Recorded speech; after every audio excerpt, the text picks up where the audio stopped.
Welcome to another episode of DD on the Spot. As always, I'm your host, Ryan Johnson. And before we get into it with our guests here today, I'd like to remind everyone that if you enjoy this content, to please give a like and subscribe down below. I'd greatly appreciate it. We have Melody Zita on the podcast, coming to us all the way from Vegas, where it's just depressing. I'm already depressed enough as it is. I haven't even asked her what the weather's like, and I'm just like, oh my God, this is just going to be ridiculous. But she's an IFBB figure pro on here to share her health and fitness journey, talk all things health and fitness. But most importantly, she's our current guest. Melody, thank you so much for coming on. Thank you for having me. I appreciate it. Well, since I do love torturing myself, what is the weather like in Vegas today? It's actually pretty cold. I have a sweater on, so it's about I think it's about maybe 50, 55. So it's pretty chilly. It's Yeah. pretty chill. Well, that's streaking weather for me, basically, right up here in Minnesota. It's 50 degrees. But yeah, like I told her, it's like 10 degrees here. But, I don't like having people on from warmer climates during the winter, especially. But hey, in the summer, that's a different story. Like I had a guest from Florida, and she was like, "Yeah, it's 65 out there, so like I'm gonna have to like bundle up and stuff." And I was like, like really, come on." But hey, I wouldn't want to be there during the summertime when it's like 110 degrees. So you got me beat on that at least. But before we get into that, because that's a whole like I tell every guest, I'm working on a Winter Woes podcast, but that's gonna be like 10 hours long. It's gonna be me just telling sob stories of times where my car has just not been able to run because it's been so cold. But why don't you give us your backstory first off on what really inspired and motivated you to get in shape and how that led to you doing bodybuilding? So I grew up a competitive gymnast, so I've kind of always, been fit, but really competing, I guess. I find that it's usually one of three things. So I promise not to disappoint because I fall within one of those three. Either you have a friend who's competed that's like pushed you to do it. You got divorced. You were in a really bad marriage and you got divorced. Or it was a weight issue. Lost a lot of weight and then, decided to step on stage. So I fall under the second one, divorce. Thank God that ended. So after I got divorced, I decided, you know what, I'm just going to step on stage.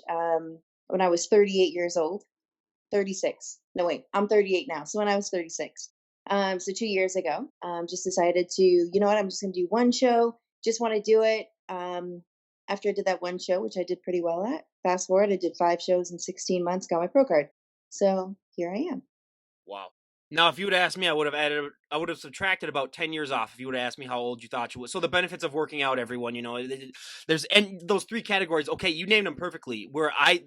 So I've interviewed, hundreds of bodybuilders, and I have actually found out that is the similar case.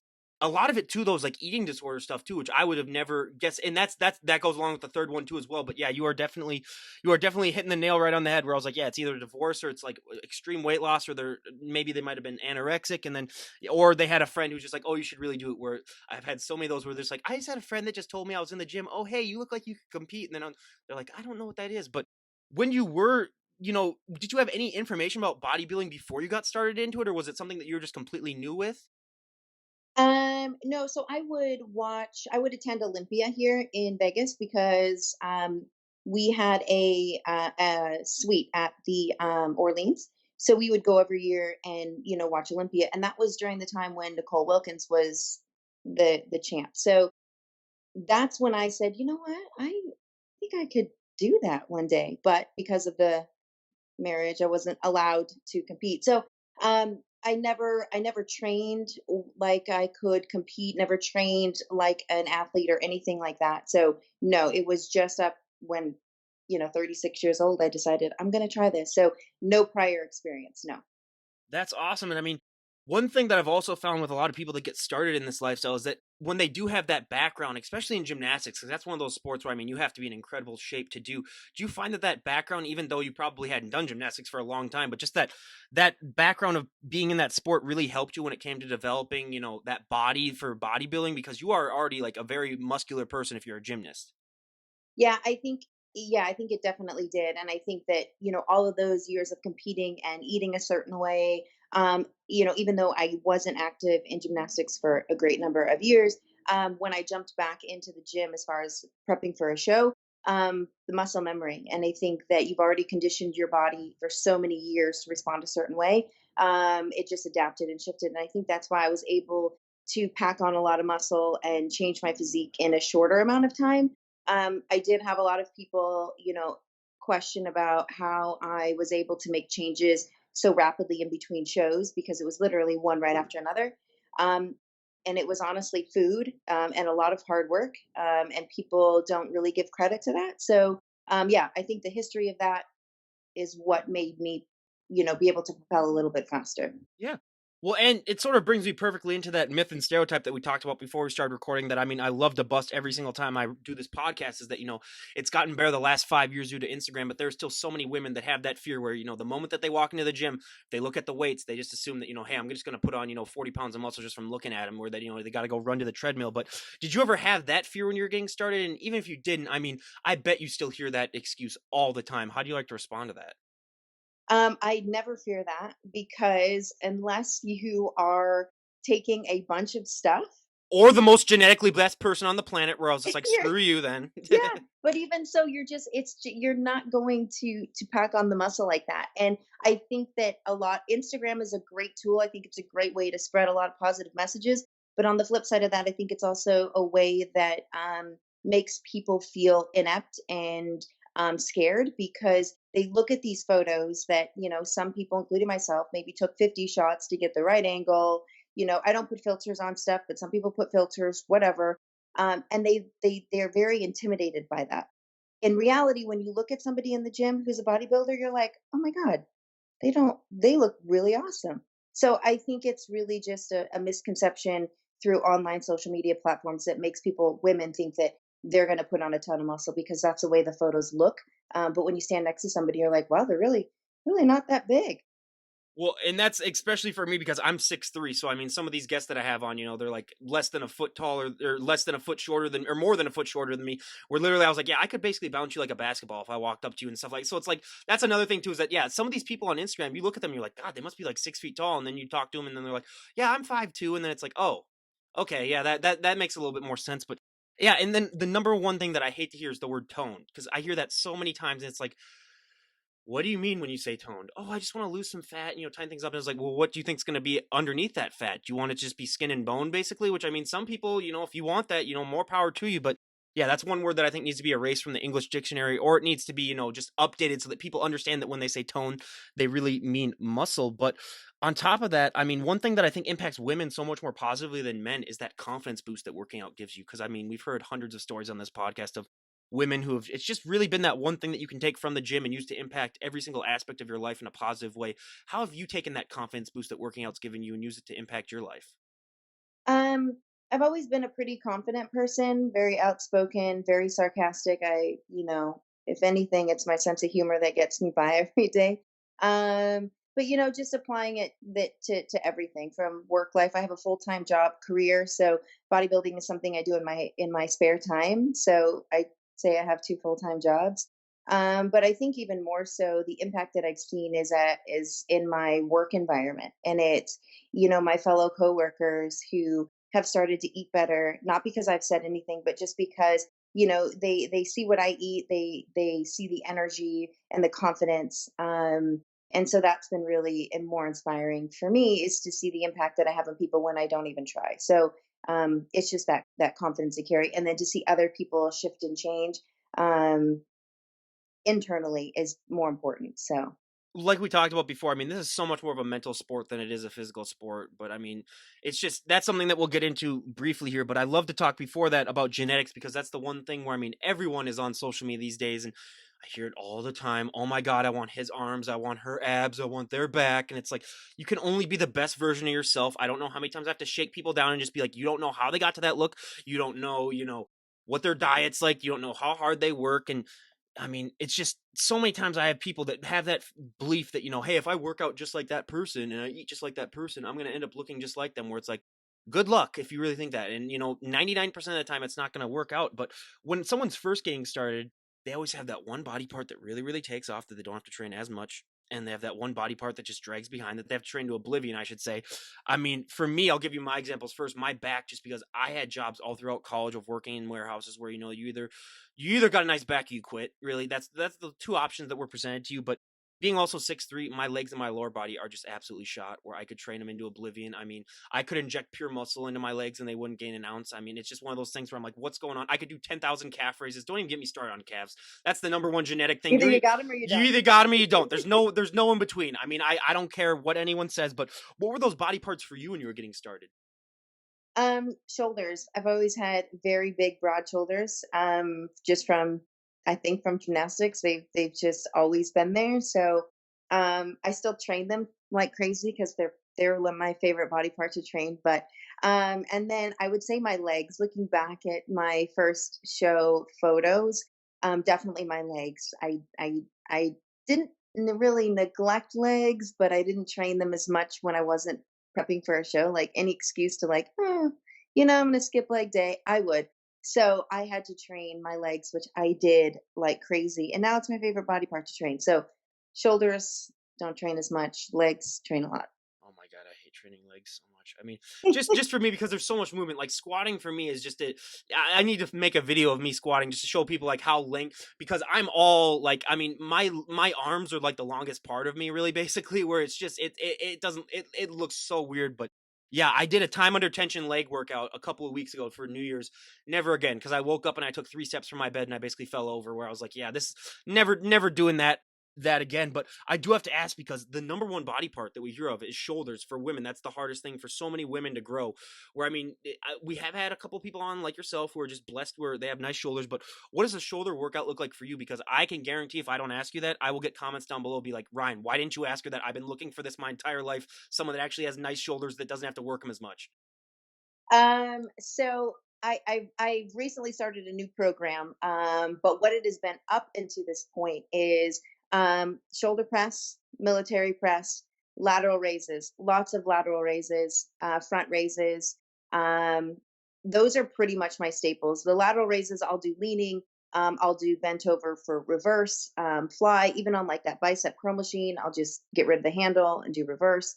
But it's a ton of lateral raises personally for me. But when I do other exercises, when I work back and chest and other things, I have to be careful because my shoulders take over. So I think even doing those back workouts and the chest workouts have incorporated the shoulders. But lateral raises, I mean, I'll end sometimes. I did take a good friend of mine through a shoulder workout, and the very end was a set of 300. So it's four exercises, total of 300 reps, nonstop, right? So at the end, he actually did all of the movements with no weights in his hands because he was down to the little red 2.5s, and he couldn't even hold those. So he dropped those. So it's really about for me that works is the burnout of of the muscle. Yep, I still have scars from high school during those burnout sets because at the very end you'd be curling like 10 pounds, and then everyone would make fun of you, being like, "Oh, Ryan, you're really struggling with those 10 pound weights or stuff like that." And you're like, "Yeah, just wait until I'm done with this, then I'm gonna come after." But no, yeah, because then you start out with Yeah. like 90, and then you'd work down 80, 70. Yeah, but yeah, that was, yeah, that's bringing me flashbacks right then and there. But yeah, that's great, and I'm one of those people though where some people just have that weird thing where they inadvertently work a muscle group that they weren't intending to work. So whenever I do lateral raises, I eventually got really nice traps because I wasn't even working traps. But then eventually you're like, oh, hey, maybe I was focusing too much on traps than I was on my shoulders because my shoulders were one thing that struggled a little bit too. But yeah, I've had guests come on here where they're like literally their neck is like this because their traps are so big. And I was like, oh, how'd that happen? It's like, oh, by accident. I was just doing a lot of shoulder exercises, or maybe I was doing a curl out accidentally, like shrink my head a little too much. So that's one thing that people got to watch out for too is making sure that you're training that right muscle group because I've had dozens of stories on there where I was like, oh yeah, yeah, that shows, yeah. So yeah, but yeah, especially when it comes to working out, and I mentioned that bring this up right before I asked the genetics question is this is so much more of a mental sport than it is a physical sport. And I mean, just that mental journey is something that people won't really see or understand as much because they'll take one look at you and they'll say, "Oh, Melody, you look amazing." They've noticed the physical changes, but they don't notice that mental change that takes place. What has this mental journey been like for you? Because it's so much more impactful on the individual than that physical journey. Um, so I didn't struggle with anything mentally prior. For me, getting out of a bad divorce and starting to compete, it was kind of just a natural, I guess, healing and progression for me. Um, I think for me, more of the mental part of it is not so much during prep. and when I'm competing, but it's when I'm not competing. And what I mean by that is I've seen so many competitors. I actually saw one today who had posted something about how she hates her off-season body. And I hate the word off-season anyway. Like, I don't even know what that means. Your off-season body is what you're going to look like when you stop competing. So it's your body. It's just craziness to me. But for me, I think it's more of that ability to adapt and accept all forms of my shape, from prep to stage to not competing, that has been most impactful mentally, for me. Because right now, I think I didn't actually get to compete. So 2 weeks out from my show, as you know, it got moved and I couldn't go because of work. But since then, I've put on probably 15 pounds, and I'm like, I don't. It doesn't bother me. A lot of people are so concerned, and it screws with them mentally about their weight. So for me, it's been a blessing to be able to have that swing of super lean to, buying, pants that are bigger so I can fit in something. And I enjoy it. I actually really enjoy it because I love seeing the change. Yep. No, hey, you're talking to the guy that's put on his 15 pounds of COVID weight already. So, I got to hop back on that. Literally, after I'm done talking to you, I'm doing my first rounds of cardio where I'm doing 2 weeks of cardio and then I'm hitting the weights back again, after I've taken about 2 months off. So, yeah, I mean, it is definitely, definitely a struggle, but nutrition is one thing that, it's talked about a little bit, but I think it needs to be just elaborated on so much more with people because they don't understand that that is, 80 to 90% of these results that you're going to see. I mean, the statement abs are made in the kitchen. I mean, I couldn't think of a more truer statement. And, I told you about my friends who, they think that they can, eat fast food all the time and they'll still, be in shape. And it's like, well, yeah, because we're 25 and, call me in 10 years and see what that's like. But what were some of the bigger nutritional changes that you made when you really started to take things seriously in the gym? So I didn't make any nutrition changes until I started to compete. Otherwise, I would just kind of eat whatever I want. I found that when I did start to compete, and I would train harder, having the more structured meals obviously got to me to the goals where I needed to be. But the nutritional aspect of it is was probably the most difficult for me initially because I'm okay. I'm the type of person that I want to eat the same meals every day. I don't do macros. I don't. I do meal plan. That's what my coach gives me. My coach Becky is amazing. I've been with her since day one. She's also an IFBB pro. But she gives me meal plan. So, it's the same foods every day. I am fine with that. When she initially started me out, she had me eating all kinds of food, which was so frustrating for me because I had to meal prep so many different things, but you only get this on 3 days a week. So it was just give me the same foods. I'll eat the same foods every day. I don't care. That's what works for me. That's what I prefer. I feel that when I'm not in prep, and she'll even say it, I'm the worst at reverse dieting. I am the worst at off season, and I admit it. I don't pretend that I stick to a meal plan. I'm gonna start again today. But I'm more of a 50-50, which is not, I guess, ideal for a competitor, but I think each to their own and everybody's different. 50-50, it works for me. I put on more muscle when I have more fat. Maybe it's not the right way, but it works for me and I'm happy with that. So my breakfast today was my meal plan, but yesterday it was a package of Oreos. It's all about balance. Java chip, by the way, Java chip, those Ooh. ones. Yeah. Yep, yeah, I'm not gonna lie. My main food the last 3 days was Big Papa John's pizza with their breadsticks, and then I had two 2 liters of one was Dr Pepper and the other one was cherry Pepsi, just because it's playoff football season. So you gotta celebrate that way. But no, yeah, it's just treating yourself. And like I told you, I could never compete. I mean, I'm one of those people where I could work out. I could do the amount of working out that it requires, but just that nutrition is just the one thing where I was just like, okay, if I don't have my beer and my hamburger, every once in a while, that's just something that I struggle. But some people are actually able to do that. It just depends on genetics too. Where I got my thick Norwegian genetics. Where I mean, it's you gotta be eating a lot more healthier, I guess. But when it comes down to the nutrition thing too, a lot of people don't understand is that especially once you get onto your prep. I mean, I say with the general public, 95% of the general public would not be able to get into the amount of shape that it requires just to be able to go on a prep. But once you go on a prep, I mean, everything is just so scientific when it comes to your foods, when it comes to, the amount of work that you have to do. I mean, it's just so down pat. What was that adjustment like for you when you first got into a prep? And I mean, it's just such a scientific lifestyle. And has it gotten easier for you to adjust to preps as your career has gone on in the sport? Yeah, the first one was a little difficult, primarily because of the amount of food that I had to eat. I was not used to the amount of food I would have to consume. I just thought going into it, all right, I'm going to be starving. That was not the case. So fast forward to my preps now, I'm really able to, when that switch has to be flipped, I can flip it. And now that I find have found a groove, no, I don't find it's difficult. Sometimes it still is initially coming off of eating whatever I want, even though I'm probably consuming more calories in a day than I do on prep. It is harder to kind of the first couple of weeks to get all of that food in. Um, but no, I think that once you've competed once, my diet is never the same. The misconception that those who don't macro diet, their meal plans are the same every prep. My meal plan has not been the same. Each prep it's been entirely different. So yeah, it's easy to flip that switch and get into the groove once I need to, and eat all the food I need to. I gotta say that was also the most shocking answer that I'd heard. For I had a long distance runner on, and she was one of those people where she was burning, I think, like 5 to 7,000 calories a day, just basically running. I mean, nonstop. That was the one thing that I never got. Where her thing was, yeah, just eating that amount of food that you need to eat. Otherwise, I'd end up being, like 50 pounds basically in like a month. But yeah, that's one thing that people do not understand is that your food budget in this lifestyle is probably going to be one of your biggest expenses. I know at least it is for That's me. why I Where want a Costco. I want a Costco sponsorship. Screw all the other ones.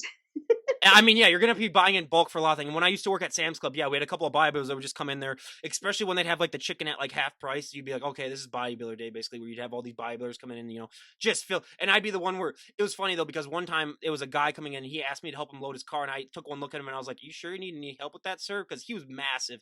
And he's like, oh no, I'm prepping, and I was like, oh okay, I got you then, I got you then. I don't want you to like overexert yourself, but yeah, that's yeah. If only, yeah. I mean, with the food thing, it's like, yeah, and there's always that thing too where people are like, "Oh, a healthier diet is actually going to cost you less than like if you eat fast food." And I was like, "Well, with bodybuilding, that's an exception for bodybuilding then, where it's That's an like, exception, yeah, because there are some weeks during some preps where I would eat 3 pounds of fish a day. So and I'm not buying I buy either orange roughy, which don't eat 3 pounds of that a day. If you want to know why, just go ahead and try it.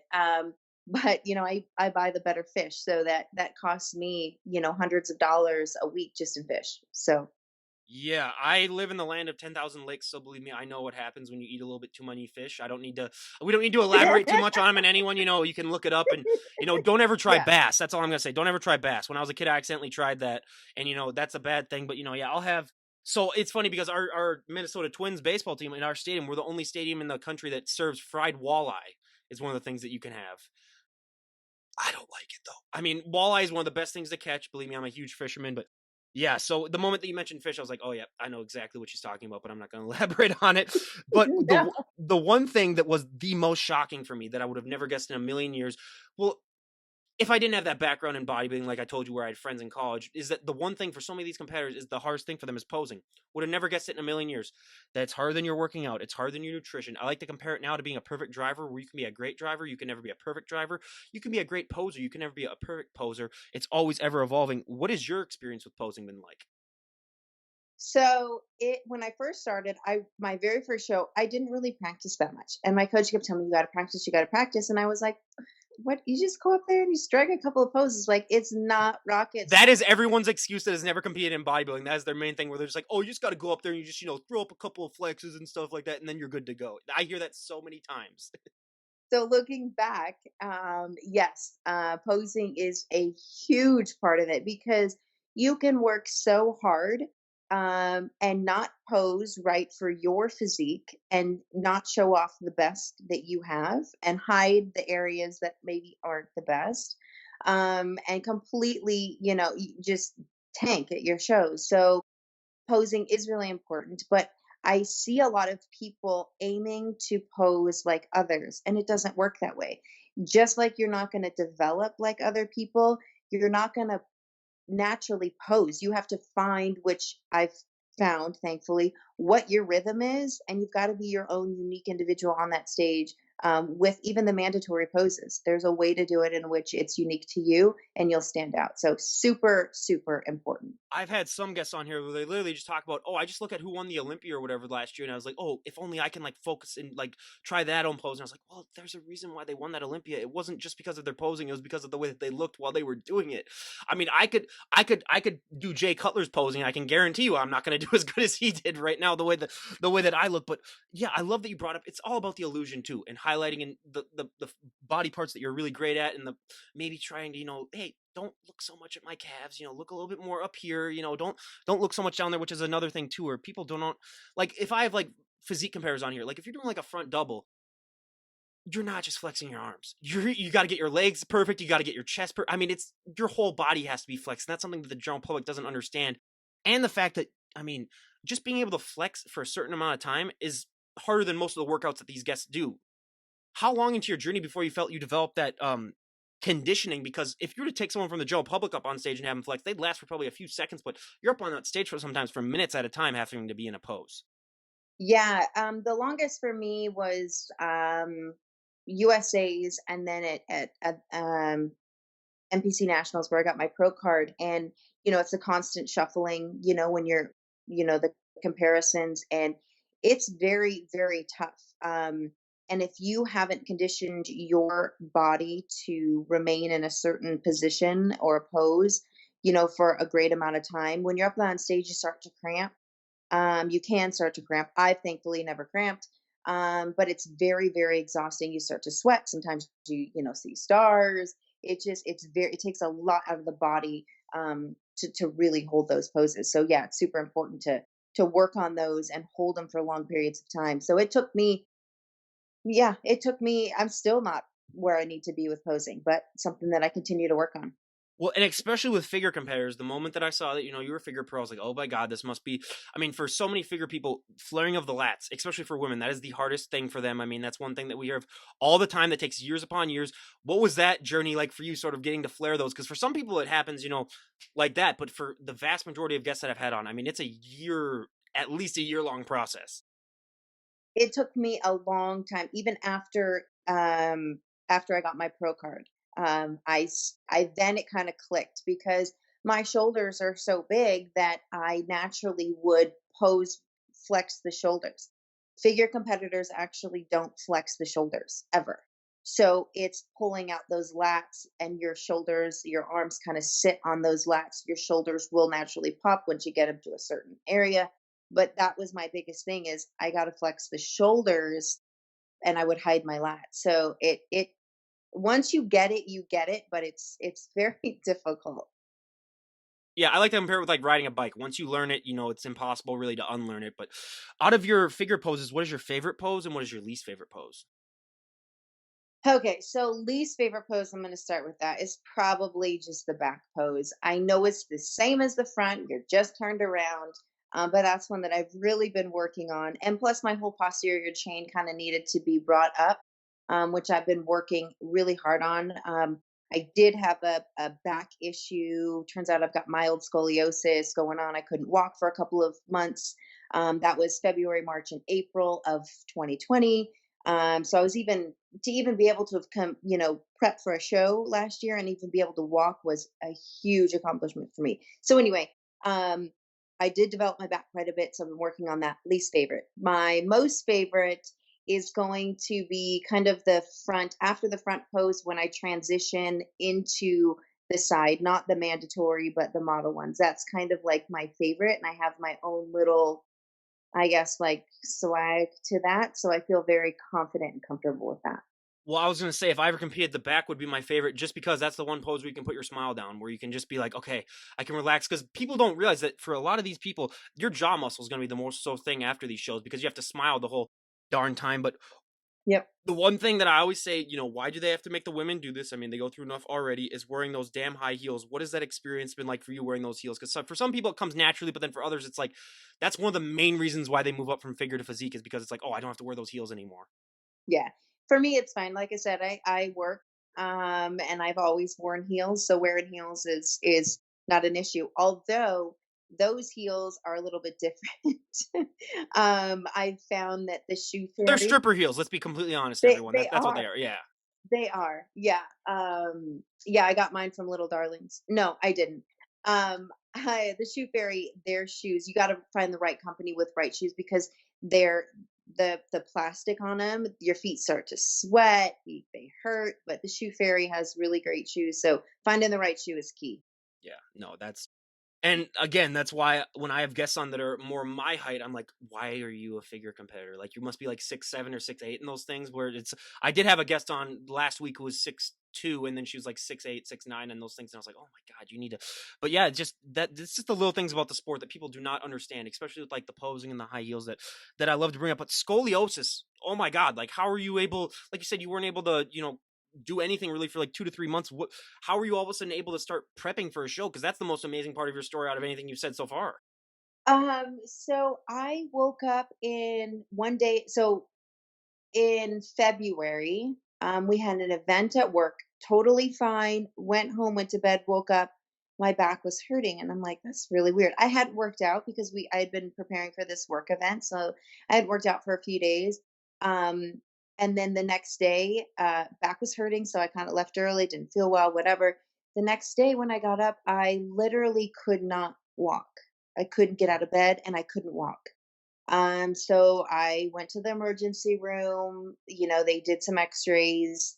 Turns out my spine was like totally crooked. And they're like, you've got some, mild scoliosis going on here. And it's just over the years, especially maybe with bodybuilding and the amount of impact that it has on, maybe my form, my hip flexors are really tight, the impact on the lower back, whatever. So yeah, I took a couple of weeks off and then they said, go ahead and start to try to slowly work out again. Shouldn't have done that because I relapsed, couldn't walk again. That's when I had to go on this series of prednisone for probably, gosh, I was on prednisone for 8 weeks, tapering dosages multiple times, had a couple of injections. It was a nightmare, gained a ton of weight, got up to about 155. I'm 5'2", so that tells you. But yeah, so then just after those series, I took another about 4 weeks completely off. And then I just slowly started to do things again, did a lot of research on, what exercises would aggravate the lower spine. And I've cut those completely out of my training. Now I can do some bent over stuff. I can do, deadlifts. I can do certain things. I don't focus on weight anymore. It's really about the time under tension. It's really about full range of motion. It's really about, engaging the muscle groups. I bought a couple of muscle stimulators, the pads that you put on to kind of help with the mind and muscle connection so I don't have to lift as heavy. And so yeah, it was a little scary. And then when you have a back issue, it's always in the back of your mind, like, is my back gonna go out again? So I worked through it, and yeah, I just very careful. So what did they say was the reason that was it just maybe just you slept on it funny and then it finally activated something, or do they have any idea of what really caused it, or? No, so the scoliosis has probably always been there. My body's adapted to it. But I went and bought a new bed. I mean, just crazy, and went to a chiropractor and all this stuff. But it could have been that, yes, eventually laying that night, and in a relaxed position, that the muscles, everything just kind of pulled. So it was a muscle issue, nothing to do with any of my discs or anything like that. Wasn't any of that. So yeah, lots of stretching, which I am terrible at. That is one thing bodybuilders need to do, or anybody who competes or don't. Stretching is huge. So I'm still not the best at it, but trying to incorporate that. So Don't even get me started. That's one of the reasons why I never won the presidential physical fitness awards, because remember what they had you do in like elementary school where you had to like reach that thing and see how far you could push it. That's the one thing that never qualified me. I was good in everything else. So yeah, stretching. Yeah, and I was one of those weird people where I was 6'3" when I was like in eighth grade. That's when I maxed out. Really, I was one of those. I was like that one kid that everyone knows. Where like, oh, he's super tall, but then he doesn't gain an ounce since like eighth grade. So that was me. But Yeah, that's insane. And I can guarantee everyone's listening to this podcast has had that one time where they've woken up kind of funny and they're like, oh, this is gonna be a horrible day now because you just try to move and you're like, oh, that feels funny. But you brought up time under tension, and that's something that I love to talk about because for any novice lifters out there, I mean, that's one thing that most of them you talk to them and they're like, oh, what is that? Like what is, and that's one thing that I wasn't really familiar with until I really went to college. But that is the ultimate game changer in my opinion when it comes to really just getting some good results as opposed to really getting that bodybuilder type results. It's just that time under tension. And I like to every time a guest brings it up, I like to pretend that I was born underneath a rock and I have no idea what that means. So if I were to walk up to you and say, oh, hey, Melody, what is time under tension, how would you explain that? Um, I guess the best way for that I would explain it is the when you're completing an exercise, to remove any type of momentum that you would naturally do, swinging, whatever. Drop the weights, something that you can hold the position, hold the exercise to really feel that engagement in the muscle, and then change it up with the tempos. You could do, 5 second count up, one down. You can change it up to really where you're focusing on keeping the tension on the actual muscle that you're training for longer periods of time rather than lifting so heavy that your form is complete garbage. Yep. No, I couldn't have put it better myself. And it's just, really focusing on that muscle. And it's one thing that, again, like we've talked about with many other things, you can have like a great mind to muscle connection for, let's say, your shoulders. Doesn't mean if you go and do squats, you're gonna have a great mind to muscle connection with your legs. It's something that takes, a long period of time for someone to really develop that overall mind and muscle connection because especially with people in my generation where everyone wants everything now and they want it yesterday, when it comes to working out, this is one thing where you're not going to get those results overnight, and that's especially true with time under tension, where it's like you're not going to really feel that right off. And again, if that does happen, you give me a call because I want to figure out what you were doing. But you mentioned those muscle simulators, and that's one thing. I mean, whenever I hear that, I think about those old infomercials that like if I was up at like 2 a.m., they'd be like, oh, like the want 6-pack abs, here's this thing that like does the stuff for you, like the ab flex or something like that. But are those the things that you kind of can like they kind of look like those things like if you go to the hospital where they just like kind of like plug them into you and then they sort of like stimulate and they kind of like pump the things for you. Is that what you're talking about? Yeah, so the ones that I have are multi-use. So it's a tens unit, so it's got that tens frequency for healing, but then it also has a muscle stimulator. So what it does is it actually is a workout in itself when you put them on, and it shows you where to put them. So you can use them in lieu of training, which a lot of people did during COVID if they had them. And actually, there's strength settings on there, there's resistance settings on there that will, it's a different frequency than a 10. So it will work the muscle. For mind muscle connection, they're really great when you apply them. For me, particularly the lats, the back when I'm working, because those are areas that I really need to grow. And sometimes I have a hard time with mind muscle connection on those muscle groups, hence why they're not where they need to be. So putting those on and then using those muscle stimulators to as you're doing the exercise to ensure that you're engaging the right muscle group for growth. So it's kind of just an added tool. Some competitors use them, some don't. Um, I don't think that it's make or break, but for me, it's more about ensuring I'm engaging the right muscle Okay, groups. what's the place that you bought them from? Because I literally want to do that right now. Because I was like, if I could get a workout in while I'm doing a podcast and I won't even have to work out the rest of the day, are you kidding me? No, no, not what I said. Where But everyone, we they're heard her more. say that you don't have to work out anymore. Everyone, we found the secret finally that I've been looking for hundreds of podcasts. I just wanted to either have that one pill that you can take or that one thing that you can use, and you don't have to work out. We got it here first, everyone. I'm gonna stop this podcast right now. The answer has been served. You've heard it here for. No, I'm just kidding, everyone. But But the ones I bought is I think it's called Compex. And the reason a friend of mine actually referred me to that, he's a physical therapist, and one, they're not that expensive. And there's I bought 2 units because that's the type of person I am. But this one is a wireless one, so it connects to your phone via Bluetooth. You put these little pods on with the different things, so it's wireless, easier to work out and carry around. The other one is a wired unit, so kind of sometimes feel like wired units work better than wireless, so I went with both. well, hey, I've always said I'm waiting patiently for that one thing that I don't have to work out anymore. I can just get those results just like that.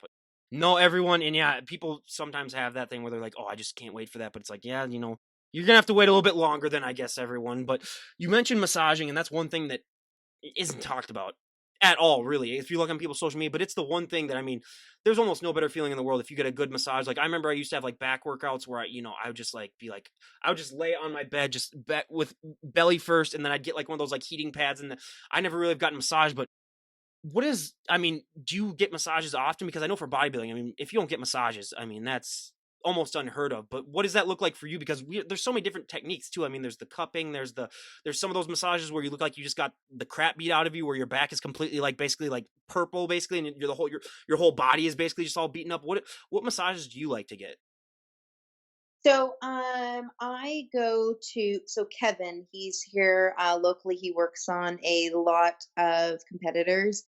And I just kind of leave it up to him because he knows what is needed. So he does stretching, he does the scraping with, I can't think of what it's called if you need that. I think he does cupping. I've never done cupping. Really, it's more about, muscle massage, deep massage, and releases of certain, areas, and then the stretching. So it's really important. During prep, I go to him like biweekly. When I'm not in prep, I am terrible and I usually don't go, which I'm not doing this time. I will at least go once a month. Yeah, absolutely. And now we get into, some of my favorite questions of the podcast because when you walk up on that stage, I mean, people don't understand. Like I always compare it to being a baseball pitcher or, I'd go on the mound 20 times a year and then I'd also, DH when I wasn't pitching and stuff. So I was active in the game, all the time. But for bodybuilding, I mean, you train even harder than I have ever trained, probably 10 times harder than I ever trained for baseball for a sport where you're going on that stage for, minutes at a time, maybe one or two times a year.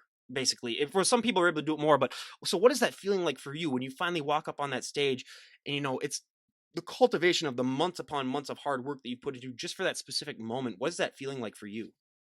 It's an amazing feeling. Like I think for me, for me though, as stupid as this sounds, at 2 weeks out from a show, my focus shifts from the stage and all that I'm going to To do what you're gonna to eat? what I'm gonna eat. I could care less about walking up stage. I'm just ready to eat. So it's an adrenaline rush. A feeling of accomplishment, but every single time it never fails. When you walk up that stage, you're like, oh man, I should have done blank. So it's a learning experience every time you're up there. But not to mention the people that you meet, the people that you're standing next to. Um, it's such an amazing community. You've got those that really do give the sport a bad name. You're always going to have that regardless, but the camaraderie between everyone has been by far the most amazing part of the whole experience. And as they're watching you go up in front of them, they're cheering you on. So it's pretty amazing. It's an amazing Yeah. feeling. Well, and that's one thing that I like to talk about with bodybuilding is that, especially with female bodybuilding, it's one of those rare sports where everyone really does tend to care about each other. I mean, you make friends and stuff like that. Where guy bodybuilding, it's a little bit different. I mean, they want to rip each other's throats out, but they respect each other. But I mean, with the females, I mean, it's one thing that it's just so fascinating to me. Where it's like, yeah, it's a sport where everyone really does seem to have their back. But what was that feeling like when they announced your name and you realize, oh my god, I'm a pro now? Because for so many people who might not be that familiar with it, I mean, for so many of these guests, winning your pro card, that's the highlight of your career for a lot of them, just because that is the affirmation that, all that hard work that you put into the gym has finally paid off and you're a pro now. But when they announced your name and you're like, oh my God, I'm a pro now, what was that like? So we were lined up backstage. They lined us up, and the girl who won my class at MPC Nationals in 2019, her name's Charlotte, and we were standing there.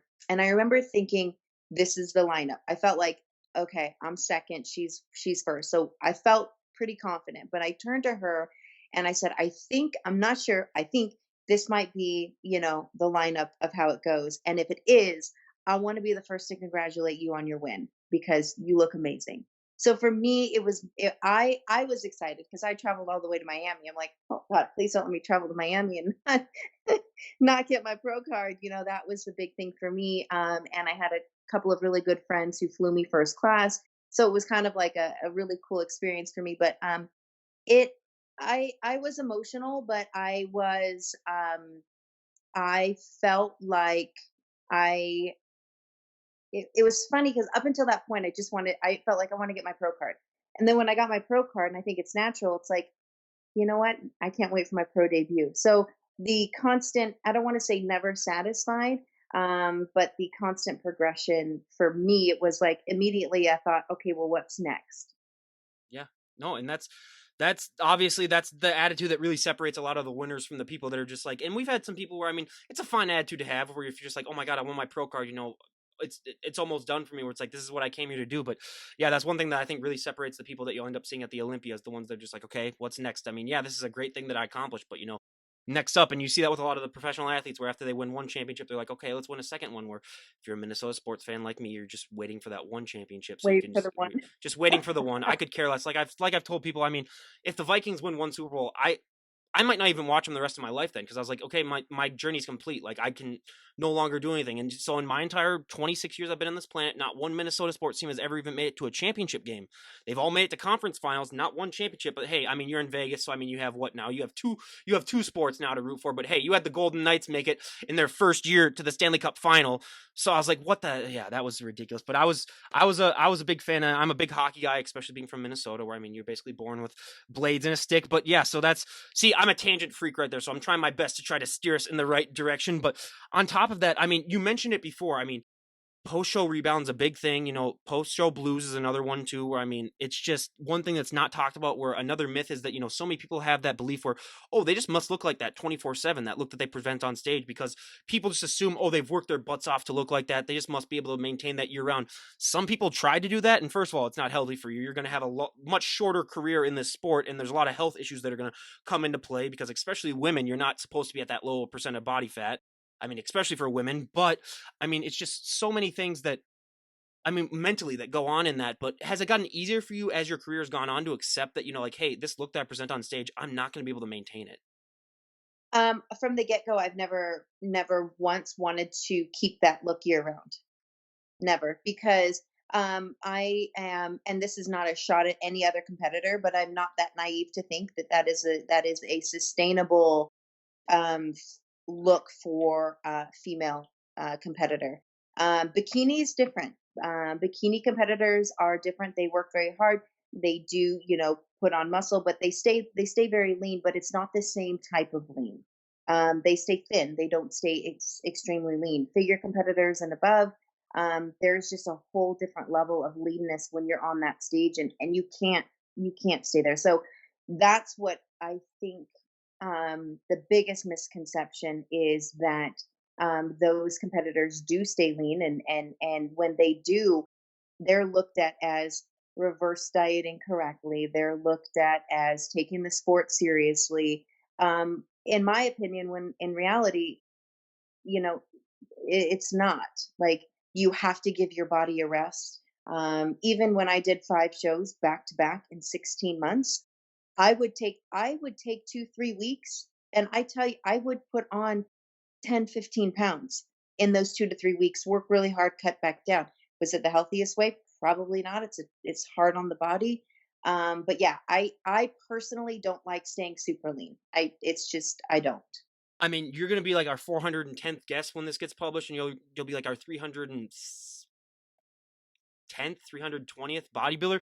There's been 2 or 3 guests that I've had on that like are just so genetically blessed that they're able to maintain somewhat of a shape like that year round, that are figure and above. One of them was a physique competitor, and then I think the other two were figure ones. Were literally the physique girl was like, okay, there's no way that you're able to. And then she showed me a photo when she was like 5 years old because she had it right next to her. She had like a 12 pack, and I was like, okay, that's I guess you were just genetically blessed like that. Well, granted, she doesn't look exactly like on stage show, but like she gives herself basically like a 4 week prep then basically if she's getting ready for a show, just because she maintains it year round, but she also works out like a fiend. Like she's one of those people where it's like I've missed like 2 days the last like 5 years working out, doing anything. And I was like, okay, whatever. I was like, that's the type of crazy that I don't ever want to mess with in an alley. So it's just like, okay, that's insane. But yeah, I gotta say, so for the vast majority, now to ignore those 1%ers that I hate more than life themselves. I mean, my dad has one of his best friends from college. That guy, even now, he's like 65 years old. He can still eat 20 Milky Ways a day and he won't gain an ounce. He's just one of those rare Yeah, examples where and it's there like, are those people. and I hate him more than life itself. But yeah, so everyone just ignore those. But yeah, that's great. But two questions that I want to ask you before we get into coronavirus, because that's one thing that's, a whole topic in and of itself, is that, so many people do not understand that the most important thing in this lifestyle, probably the most important thing in your life in general, is sleep. I've never seen any posts about it on Instagram, really. I've never seen anyone talk about it and anyone that disagrees with me with that, I always tell them, pull an all-nighter and then go and try to work out and tell me how that goes. I did that twice in college, never again. I lasted halfway through and I was like, okay, screw this. I need to go get some sleep. But what does your sleep schedule look like? Especially because everyone's sleep schedule is different. I'm more of a night owl where, I'll be up some nights. Like last night, I was up until like 2 or 3. You literally messaged me your Skype thing before this podcast. That's what woke me up this morning, really, at like 10:30 my time. And then I still slept in for like another hour. And then I got up literally with like an hour left before this podcast so I could get ready for it. But yeah, so what does your sleep schedule look like? And is there anything that you do to help, get that proper amount of sleep? Because especially in this day and age with technology, people do struggle a lot more than I think they did, 10, 20 years ago to get that proper amount. Yeah. So my sleep schedule changes every other week, and here's why. I have 3 dogs, 2 of which are handicapped. So I share custody in our divorce papers with my ex-husband. So So how does that work? Do you with get 2 dogs one week and 1 dog the next, or is it just you get the no, 3 I out get there every all week? 3. So every Sunday we pick up or drop off. So 2 of mine are handicapped, and one in particular, she has medications 3 times a day, and then she also has only one eye left, so she has eye drops 3 times a day. So my sleep is based around her needs. So I usually go to bed after her last round of medications at about 11 p.m. Her first rounds start around 8 p.m., but obviously I work, so I'm up earlier. So that's what my schedule. Yeah, I do get my full amount of sleep during the weeks I have her, but the weeks that I don't, I go to bed as soon as I can. And but yeah, I work all day. So when I come home from my, 8, 9, 10, 11 hour shift, depending on what my work schedule is like, I'll always take a power nap before the gym and then hit the gym. And then sometimes I always take pre workout. I can drink coffee. Caffeine doesn't keep me awake overnight. I don't know if it's because I'm got a little bit of ADD going on that the Preaching to the caffeine like choir on helps that me one. down. But I do love sleepy time tea. So I'll drink like 1 or 2 sleepy time tea bags and like I'm out. Yeah, when you're talking about ADD, you're talking to a guy who my record is I've done 6 of these podcasts in one day.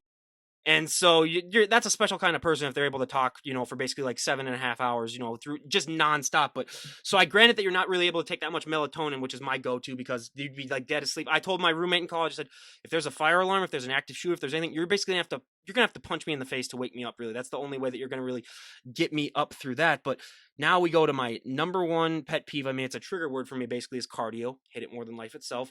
Now, when I say cardio, don't get me wrong. When I'm talking about doing what I'm doing after I'm done talking to you, I'm talking about walking on the treadmill for like 80 minutes, which is, going to be like 7 or 8 miles. And, that's fine. I could do that every single day. I could walk on the treadmill for like 4 hours a day because I used to have those warehouse jobs where you were walking for 8 hours at a time, and getting like 40 to 50,000 steps. But what is your relationship like with cardio? Because when I say cardio, I mean like running and I mean all the other stuff that people hate to do. I mean, I had an ex girlfriend who used to say, "Oh, Ryan, she was a marathon runner. You want to come on a run with me?" Easiest answer in my life, no. I even told her, I said, the only time you're ever going to see me run, you have to chase me with a knife. That's the only time you're really ever going to see me run. But what is your relationship with cardio like? I hate cardio. Thank you. I'm not gonna lie. I only do it when I have to. Right now, I do cardio like 2, 3 times a week. Some competitors do cardio every day in their off season, when they're not competing, I should say. I don't like the word off season. Um, so that's fine, but I'm looking to put on a little bit of fat, and I'm not looking to burn calories doing cardio, and that's like great for me. So a couple times a week, I'll do cardio, maybe 3 at the max. During prep time, unfortunately, got to do cardio. But my go-to, I have a treadmill at home, so I'll roll out of bed. I literally do my cardio in my underwear, which is like the best thing in the world. Because I also have a mirror, which then shows me, all right, you got to do a little bit more cardio. But I focus mostly on diet. I mean, diet cardio is needed, but diet is ultimately, the changes that you're going to make. My diet or my cardio stays pretty consistent daily. I am not a big fan of fasted cardio versus not fasted cardio. Cardio is cardio. You get it in, it's fine. Some people swear by fasted cardio. I've not really seen any science that proves if you do it in the morning and an empty stomach, you're going to burn more than you would, if you do it later. So I do my cardio when I can. I've realized I am just not a 5 a.m. person. And rather than stressing myself out and not hearing my alarm or getting up because I'm tired, I do it when I can. And that's what I do. Yeah, and I mean, you're talking about, like one of the reasons why when I do my cardio after I'm gonna talk to you, I have to have a shirt on is that, I put on a tiny, tiny belly. When I'm talking about like tiny belly, it's tiny where it's not, it's not super recognizable. Where if I were to have my shirt off, I would literally stay on that treadmill for probably like 10 hours until I saw it go. So I'm one of those people where it's like as long as I don't see it, it's fine. As long as I have a shirt over it and I won't see like that tiny jiggle that I do whenever I walk, then I'm fine. Where if I have my shirt off, then it's gonna be like, okay, we're gonna be here a while, get me 10 gallons of water that I'm gonna need to like basically insert into. But yeah, I also had to move back home with my parents for coronavirus, and they have a nice treadmill downstairs, so that's good. But now we get into the coronavirus because it's one thing that's impacted our lives in more ways than we could have ever imagined. I always go back to that one podcast that I did in March where I had someone who's a nurse on, and they were like, "Oh yeah, just give it like 2 to 3 weeks, and it should be all good by then." And it's like they should do a timeline that says like 10 months later, and we're still dealing with this. But what has your journey been like through COVID? Because I mean, like you were dealing with scoliosis when it first really broke out, really, and that must have been an interesting experience in and of itself. But especially when it comes to working out with the gyms being shut down and everything, what was this overall experience with COVID like for you? So I built a garage gym. So I already had a squat rack. I bought a belted squat machine from Bells of Steel, best machine ever, especially with my back issue, which is how I started squatting again. I'll do Smith machine squats or I'll do the belted squat. I don't do free weight back squats anymore. It's not even worth it. Um, and then I got a cable, the dual cable with the stack. So no Uh, deadlifts for you then? I do them now. Oh I can wow. do them now. I just don't do heavy, super heavy. The max I'll do was like 285. I don't do real heavy anymore. Not about that. Doesn't I don't need to. But mostly I do stiff leg stuff, stiff leg deads, hamstrings, glutes. Um, and then so I worked out in my garage. So I was lucky enough. And then when 24-hour fitness here in Vegas, they closed like so many of their locations. So one of their locations in downtown Vegas, they were selling like all their equipment. They put all their stuff on OfferUp. Literally any piece of equipment was $225. That's it. So by the time we were out of town, by the time we got down there, the only two things that were left and we got was a leg extension machine, and then a hamstring curl machine. I'm like, perfect. So working out in the garage was fun, although it was hot. 115, 120, but it wasn't with a good fan. It wasn't that bad, and the extra, sweat, and I felt like it was perfect. So I didn't mind it. See, this is why we're polar opposites because you come up here now and you'd be freezing your butt off. Where like this is like a normal weather for me, like at like 10 degrees, 110 degrees. I would just say F this as soon as I walked out there and I'd walk back inside and say, you know what, I'll get fat. I don't care. I'm not working out in that because, for me, once it reaches 80 degrees here, I don't go outside really unless it's like, to hang out with friends or go to a beach or whatnot. When it comes to working out, I've gone on bike rides sometimes where that's the one other form of cardio that I actually prefers at like 80 degrees. And yeah, never again. It's just too darn hot for me. But yeah, that home gym is something that's great. And for 225 for one, and that's just amazing because we've heard so many stories of people who, you'll get a dumbbell machine for like $1,000 now when you could get it for 250 before, the pandemic, just because people have been price gouging. But yeah, that's amazing. And one thing that I love to ask before we wrap things up, is if someone were to walk up to you and say, Melody, especially during this coronavirus where everyone has so much more free time to, do stuff. And one of the excuses that with the trainers that I hear all the time is, oh, I just don't have the time to work out. I'm just such a busy person. Where if you had that excuse now, I want to know what's going on in your life because everyone seems to have more free time. But what would be one piece of advice that you would like to give someone if they just want to just get started working out? Because I always find just taking that first step is the hardest thing for so many people. And once you take that first step, I mean, everything just becomes so much easier. Um, so my message, not to the person who wants to work out, is more for the people who are constantly working out. And excuse my language, you may have to edit out, Not but a problem. don't be an ass gym. I find that most people are so intimidated to start because other people in the gym make them feel like they're worthless or their form is bad, and they laugh and they record. rather than go and show them how to do it. So those who are looking to work out, one, just go. Take the first step. Find, there's bodybuilding.com. There's so many athletes that post workouts. Take a couple from your favorite, Google, YouTube, how do you do these exercises? And then go do it. Just take that initial step. And if you're made fun of, shame on the people who are doing that. But my encouragement is more to the people who work out in the gym when they see newcomers. Show them how to work out if they're doing something wrong, to make them feel like, you know what, I can do this. That's the one thing that has always gotten me angry too, is the people that like make fun of someone who's obese, like trying to work out. And it's like, that's the same thing as like making fun of an alcoholic for trying to get sober, really. It's like, what are you gonna, it's like, why?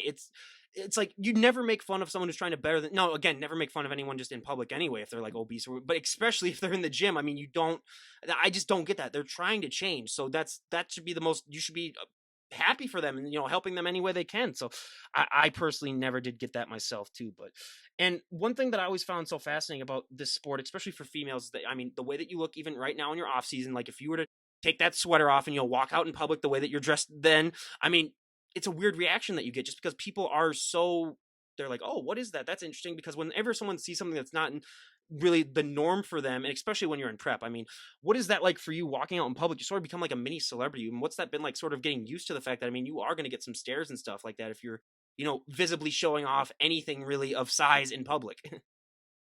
Yeah, people do. So when I'm in prep and I'm like super conditioned, obviously people are like, oh my God. And then when, I'm not, I love it when people comment and say, wow, you put on some weight, because it makes me feel good. It actually makes me feel good, because it for me, it doesn't bother me. It doesn't matter. And I love to then go into, yeah, it's more of an education opportunity for me on how the body changes and what bodybuilding is really about. So I don't mind. And last night when I was actually getting ready to get in the shower, and I had my sweatpants on, which are a little tight right now. They're not even sweatpants; they're more leggings right now. And my sports bra. Like I am not lean. I mean, um, you can still see abs. You can still see shape. Like once you've kind of developed that, it stays, even though you get a little bit thicker all around. But no, I don't mind it when the body shifts and changes and people comment on it. It doesn't bother me one bit.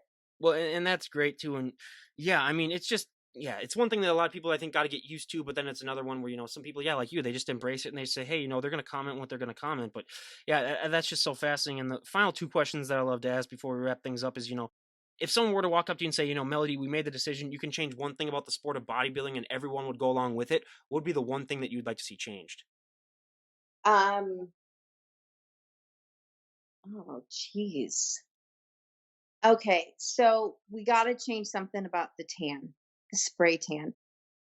I hate spray tans. I literally, but again, I'm not blessed, with the perfect shade of skin where, I look good all the You're time, talking right? to a Like, guy who is the whitest person on earth with my pure Norwegian skin. Where look at that. That is not gonna. That's gonna take me 10 I'm like rounds. translucent. That's gonna take me 10 rounds of spray tan to get anything sembling resemblance. I'm one of That those people that where I either get farmer's tan or I get burnt to an absolute crisp. There is no in between.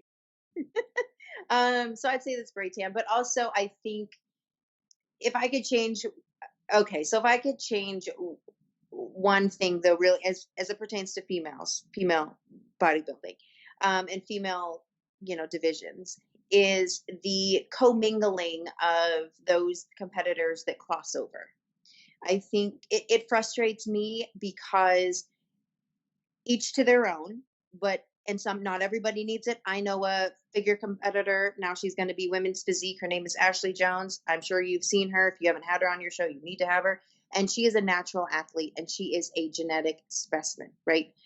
But then you have others who the amount of stuff, and it's fine, each to their own, that they have to take to get to a certain level and then to cross over. It makes it hard for those of us who are trying to figure out what we need to look like in order to be competitive in a division, when there's such confusion sometimes. So I would like to see more clear boundaries of what is acceptable and what is not as far as the physique goes. So some women aren't crossing over from figure to physique, because some of us can't keep up, and we don't know what to do. Is that her? That's that is her. She's natural? Correct. Holy crap. Yeah, I definitely need to have her. I already checked and I sent her a message in November and I haven't gotten a response back, which happens all the time. No worries. So we'll work on I'll getting send her her a on. message. Yeah, she is. Yeah, I'll that's send her a insane. message. Just taking one look at that, I was like, okay, She I'm gonna she's need to. I phenomenal. need to take her to a lab with me, and like we can, if we can transfer any one bit of her genetics into mine, I would be very, very happy for that. So yeah, but that's And if one you thing. scroll back a little bit, she was a competitive gymnast in college. So she was, at that elite level. So she looked the same then. I mean, she's definitely put on some size, but she's just a specimen. She will be a physique Olympian, 100%. Yeah, well, and I'm gonna have actually this weekend for the second time on Andrea Shaw, who just won the Miss Olympia. She'll be back on, and you want to talk about? I mean, I even told her I was like, I might need to get a bigger camera now, just so that you can fit in the whole thing because yeah, she is just massive. But yeah, She's that's amazing. yeah, it's She's amazing. one of the nicest people you ever meet too. I mean, she's a delight to have on, and I'm glad that she's gonna bless us with her time again. But now, lastly, I mean, if we were to talk a year from today, now again, if we were to talk a year ago, and you would have predicted a global pandemic and all the stuff that's gone down, I would have called you a liar and bet my entire life savings against it. So goes to show you how much we really do know. So who knows? You could be talking to me a year from now and there could be a fire in the background. You could hear gunshots in the background. Who knows the world's gonna be like a year from now? But in an ideal world, where would you like to be at a year from today when it comes to your bodybuilding, when it comes to just your overall life? What are some goals that you'd like to have achieved? So probably not the answer you're looking for, but I live my life so much in the moment. I honestly, and that's probably one of my downfalls, is I don't plan that far ahead, because I am the type of person that understands that I'm here today and tomorrow I might not wake up. So I plan for what I'm going to do today. Obviously, I have things I want to accomplish in my life, but I don't really focus on any of those. I do today, I do what I can. I know I want to compete, maybe qualify for Olympia, which would be awesome. But I focus on what do I need to do today in hopes that I wake up tomorrow to continue this journey of life. So I I honestly can't answer. I can't answer that because I things happen in your life and changes your course of direction. And for me, I live so much in the moment that I am open to those when they come. So I don't know what next year holds. I just hope that I'm alive. Yeah, Let's well, just that too. Yeah, who knows? Yeah, I'm one of those people too, where it's like, other than the podcast scheduling, that's the only thing that really I've said, and my other job too, where like I, I mean, I'm one of those people where my friends know, where if they literally message me and be like, "Hey, you want to go on a trip to Montana like in 5 minutes?" I'd be like, "Yeah, give me 5 minutes to pack, really," and then I'm gone. I already have a message saved for all the guests that I'd have on during that time, just telling them like, "Oh, hey, spur of the moment thing, we'll reschedule when I get back." I already have it saved just in case anything like that ever does happen. But yeah, I totally understand that. And lastly, is there anyone that you'd like to give a shout out to before we wrap things up? um do most people do that? You'd be What do surprised. they You'd be surprised. Well, a lot of people are just like, "Oh, my trainer, blah blah blah." Yeah, yeah. I only ask that just in case. Okay. I only ask that just in case they have like sponsors too that they want to plug and stuff like that. Just to, Okay, okay, I can plunge. Jesus. Don't edit that out. I'll try not Okay, to. so I can plug Angel Competition Bikinis. They were actually, it's funny how I fell into that sponsorship because they're an amazing company, and I was not their first pick for nationals, and the person that they That's always picked great to. That's always backed great to out. hear. You're not our first pick, but you know what? You'll do. Yeah, so they backed out, and so then I got the sponsorship, and they have blessed me with, now I signed my contract again for 2021. So I am beyond thankful for them. I don't have a lot of sponsorships. I kind of, like I said, bodybuilding is more of a hobby for me, and I like it that way. But yeah, I'm not naive enough to think it's going to be my career. But yeah, so Angel, my trainer, coach Becky Body. Jared Feather is another one who I just recently started working with as far as just programming and training goes. He is extremely knowledgeable as well. So he's just kind of programmed my training and growth over the next 3 months, and then I'll be back with my coach Becky Body when prep season comes around. That's awesome, and yeah, that's a shout out to all those things as well. And again, you guys, we cannot thank Melody enough for coming on and sharing her story. And everyone, go and give her a follow on her Instagram page. I highly recommend it. I'll leave it down below. And you know, buyer beware. You will get inspired to get off that couch and stop eating those Twinkies, and maybe put on some music and go work out and stuff. But again, Melody, thank you so much for coming on. I really, really appreciate it. Thank you. Appreciate it. Well, again, you guys, this is Ryan Johnson, DD on the spot, signing out. Have a great day, everyone.